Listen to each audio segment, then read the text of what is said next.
বাৰেৰহণীয়া কৃষ্টি সংস্কৃতি আৰু সাংস্কৃতিক সৌন্দৰ্যৰে ভৰপূৰ অসম। ৰং বিৰঙৰ বিভিন্ন ফুলেৰে সুশোভিত হৈ থকা এইখনি যে এখনি অনন্য ফুলনি বাগিচা। এই ফুলনিৰে এপাহি বৰণীয়া ফুল তিৱা জনগোষ্ঠী। তিৱা জনগোষ্ঠীৰ লোকনৃত্যসমূহৰ অন্যতম নৃত্যানুষ্ঠান হ'ল পাখু পাৱা মিছৱা। তিৱা জনগোষ্ঠীৰ লোকসকল প্ৰধানতঃ কৃষিজীৱী।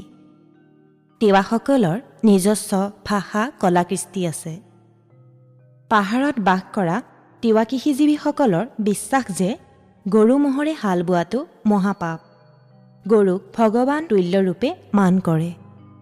তিৱাসকলে সাধাৰণতে গৰু ম'হৰ গাখীৰ খোৱাটো ধৰ্মৰ পৰিপন্থী বুলি গণ্য কৰে। তিৱাসকলে সমতল ভূমিত গৰু ম'হৰে গছকাই বোকাময় কৰি মাটি চহায়। পাহাৰৰ আঁৰত কোৰ মাৰি জুম খেতি কৰে।